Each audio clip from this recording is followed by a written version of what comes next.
Good day to all of you people out there.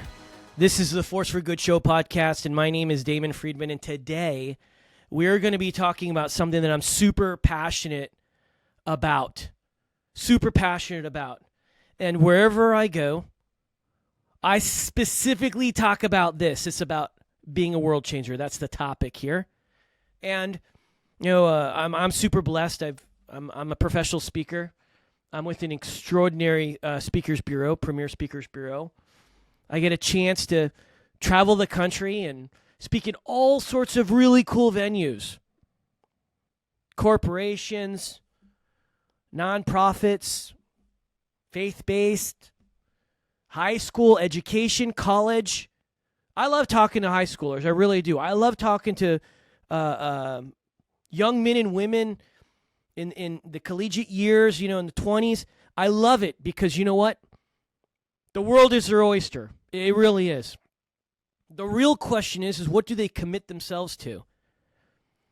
I'm here to tell you, I had the chance to go and speak for a company that is literally the largest financial institute in Canada. It was these, if I recall correctly, it was like 15 executives. They were selected. They flew in from Canada out to California, and the top 15 executives had the opportunity to get this all-expense-paid trip. The resort was incredible. It really was. It was magnificent. Like my room, I think, was like $1,000 a night. Probably, that's a lot of money for me. It's a lot of money, $1,000 a night. Maybe it was even more. Everything was like brass and marble, and like it was in my room was like, I don't know, 1,500 square foot or something. It was like a real apartment. They flew me in, and I had a chance to talk to these executives. I remember it like it was yesterday. And as I was sharing my story, and it was a little bit hard because I think half of them didn't speak English, so there was, the other half did, I think there was a translator, so it was kind of an interesting kind of makeup, right? Like, and my heart is to share what I'm passionate about, and that's to be a world changer. That's what I do. That's what I do. I'm not the guy that you ask to come and encourage your staff to be the number one salesman to make to make the most money. I'm not good at that. I'm not. You know why? Because I don't care. I could be doing that right now. I have a lot of really good friends that make a lot of money. Real estate developers, construction, corporate construction, land development. Like, these are really great friends making a lot of money. Billions of dollars worth of work in the state of Florida. They're good at making a lot of money. They devote themselves to making a lot of money, and they make a lot of money. I could do the same thing. I just would rather be more focused on how to change the world for good. And you need money for it, by the way. So I'm there in this conference, and I'm speaking. I'm the keynote speaker to 15 people. I got a great honorarium. It was wonderful. So grateful of my Speakers Bureau trusting me. I'm going to say it was probably, not my best event, but I remember it's probably one of the most impactful events for me. Let me tell you what happened. One of the executives afterwards comes up to me and he says, you talk about purpose and you talk about being this world changer. I've made millions and millions of dollars and I feel empty. He looks at me and he goes, you have no idea how wealthy I am. But you're speaking as if you found your calling and you feel whole. He used the word whole. I love that, like whole, like complete. I got my challenges, I assure you. I have my struggles. But I will tell you this. I know my purpose and I know my new mission. My old mission, served 20 years in the military, predominantly in special operations. My previous mission was to fight terrorism. My new mission is to fight suicide. I'm passionate about it. Over 20 veterans take their lives every single day. It's a catastrophe. It's an epidemic. Look, my lightning bolt's going crazy over it. I know my purpose. I'm a freedom fighter. This is what I'm called to do. What's your purpose? Because unless you know what your purpose is, you're never going to really understand your mission. I'm a freedom fighter. I've been fighting for freedom since I was a kid in downtown LA, in the streets. I started fighting for freedom for other people, for my country, fighting for those that can't fight for themselves, against oppression, against an extreme terrorist network. Now today, I'm fighting against suicide. This is an enemy that you can't see, but when it's infiltrating, but you can definitely see the results. And this is what I'm involved in. I'm heavily involved in the space, and I am changing the world every single day, one life at a time. And this is what I was explaining to him. The reason why you're empty is because you can make all the money in the world. It doesn't bring happiness. It helps with things. And research shows the more money that you make, the more unhappy you are. Really, it's crazy, isn't it? Tell that to somebody who's poor. And I know what it's like to be poor. My mom worked hard making $4.25 an hour, doing whatever it is to feed her twin boys. So here I am, and I'm talking to this guy, and I'm saying, listen, this world is some serious conflict. It really, really, really is. You have all this money. Can I ask you a serious question? What are you going to do about it? You want to buy another Maserati? You want to buy another Lamborghini? You want to buy another Bentley? You want a Rolls Royce? You want another house? You want another palace? Another beach home? What do you want? Maybe get a jet? Like, what do you want? Because I'm here to tell you, with great power comes great responsibility. I told him, I was like, listen, I find it odd. Our country is it's the greatest nation in the world. Hands down. I know that there's challenges going on. I got that. We're still the greatest nation in the world. 1,000,000,000%. And you know what I find very interesting? America's always been known for freedom.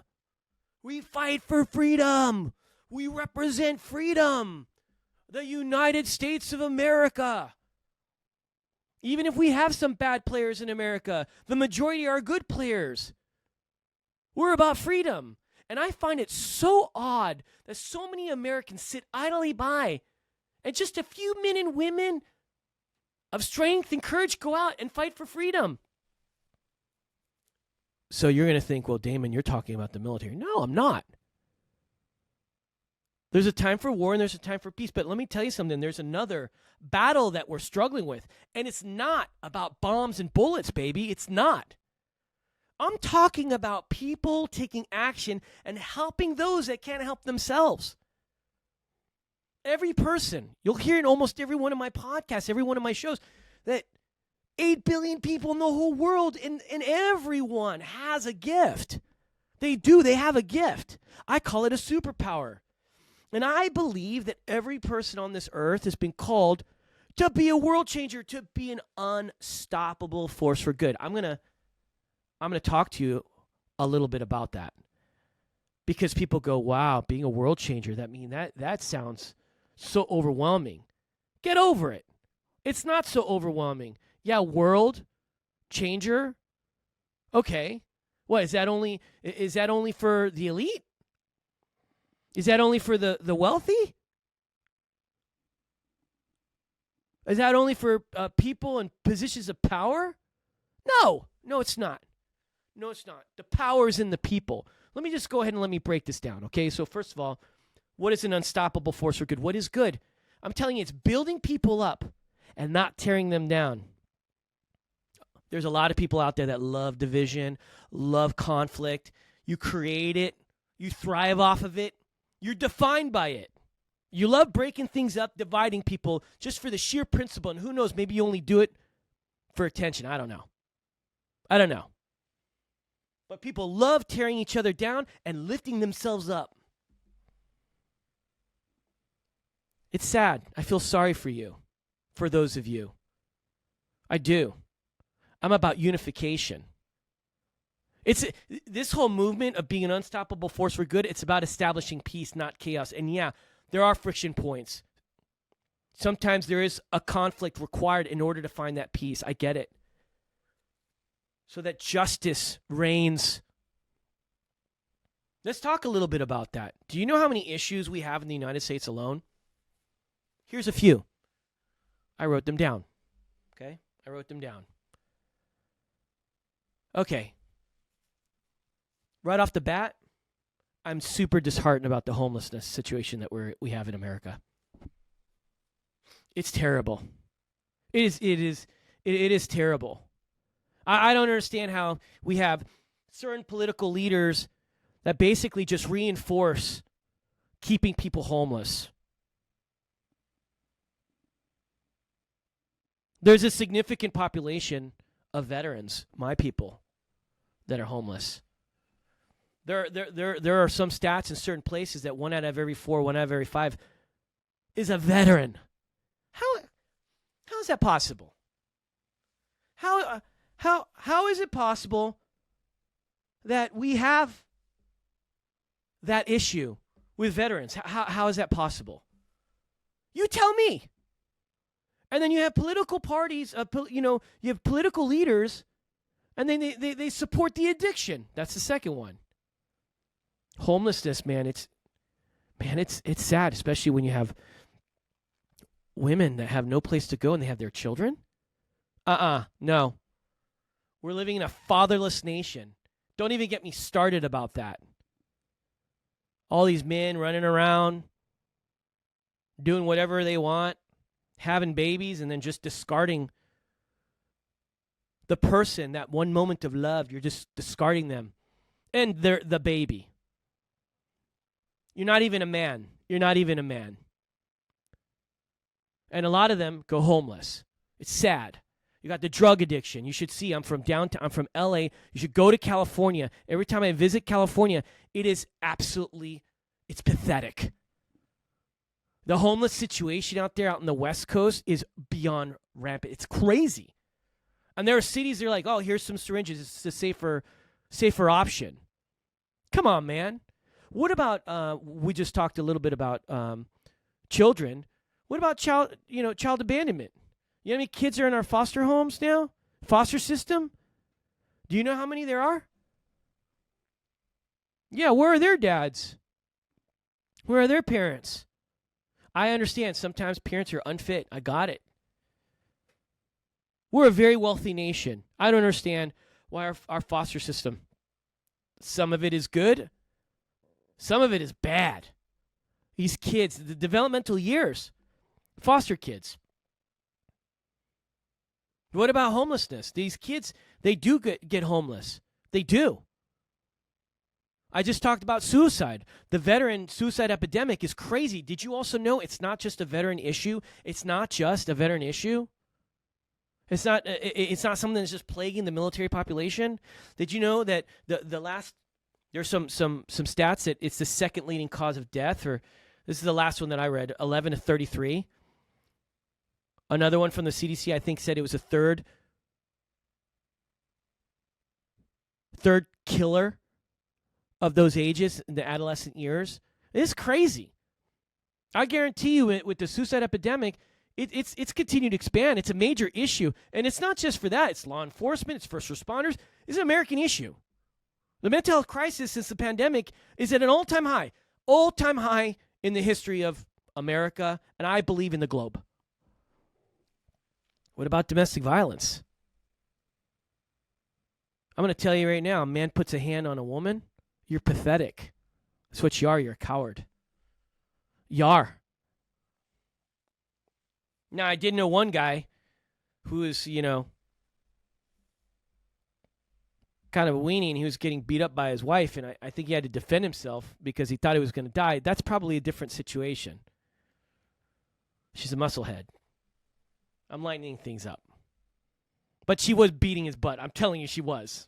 Not okay. But the majority of the time, it's men putting their hands on women that can't fight for themselves. I'm being serious. And then you look at the women's shelter.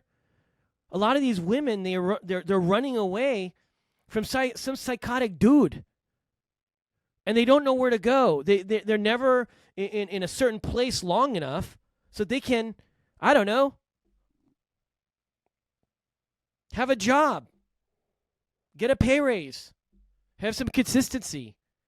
So they become vagabonds, and a lot of times they have their children. As you can see, I'm very sensitive about this. I really am. Those are just some national issues. What about world issues? Oh, yeah. Let's talk about sex trafficking. You know how many people don't even know? Do you know how many people are being stolen, taken away, and used for sex? It's disgusting. Innocent young girls and boys being kidnapped, drugged up, and become part of that underground darkness, man. I mean, I'm telling you, the evil. Whew. What are we doing about it? What about people dying of starvation, man? Do you know how many people die every single day? Go to Africa. It's disease infested as well. So there's not enough food. There's diseases running, viruses happening, no medical care, nothing available. What about hydration? People are dying of hydration. It's literally like, what are you going to die from? The lack of food, the lack of water, a disease? Which is it? These are things that the United States of America doesn't deal with. Somebody has some type of disease, a virus, like our medical care is top notch. It's the best in the world. At least one of the best. And look, the list goes on and on and on. And, you know, at night, I'm thinking, God, oh God, please. Where are the few? Where are the proud? Where are the men and women of action? Where's the honor? Where's the courage? Where's the commitment? Is the mighty dollar the only thing that runs people's lives? And I'm praying for a movement, an explosive movement to bring hope to a chaotic world, to a lost and broken world, where men and women are driven by unconditional love, that are driven by justice, that are driven by righteousness, to do the right thing. And it's not about individualism. And you know, I'm here to tell you that I'm not alone. Many of us are calling for action. There are too many problems in the world to just sit back and do nothing. So here I am going right back to what I said to that one gentleman. He looked at me. His eyes were empty, bro. Literally, it's almost like he's just waiting. He's just going to make a ton of money. He's just waiting for death to take him. Is that you? Now, granted, most of you guys are not as wealthy as this individual, but I tell you right now, 8 billion people in the whole world, over 300 million in America, and the majority of Americans have no idea what their purpose is. The majority of Americans are just walking the earth, you know, walking throughout the streets. They don't even know where they're going. When I go and I speak, I'm challenging each and every one of you. You get one life to live. One shot, baby. One shot. Make it count. Make it count. There are too many problems in the world. You could become a world changer just by what do? I say this all the time. I'm preaching this. This is my mantra. You have a gift. You are. I call it a superpower. Find that gift. Find that superpower. Harness it. And then find the cause that you're passionate about. I literally just went down the list of it. I mean, these are just a couple that I wrote down that I'm passionate about. Homelessness, my veteran community, drug addiction, children being abandoned. These kids are in foster care. We've got the suicide epidemic among our military community. Our kids taking their lives. It doesn't end there.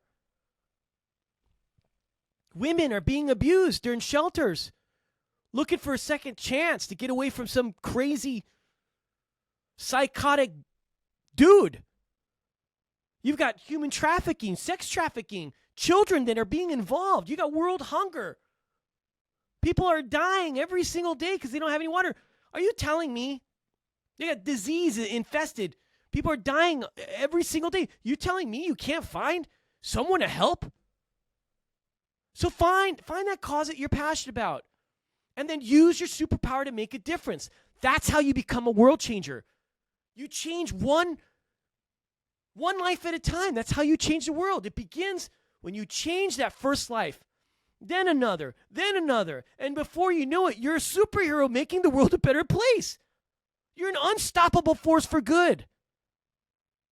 So please,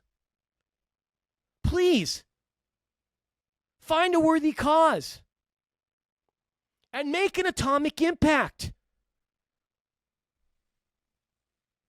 How do you become a world changer? One life at a time. That's how you become a world changer. My name is Damon Friedman, and this is the Force for Good Show podcast. Godspeed.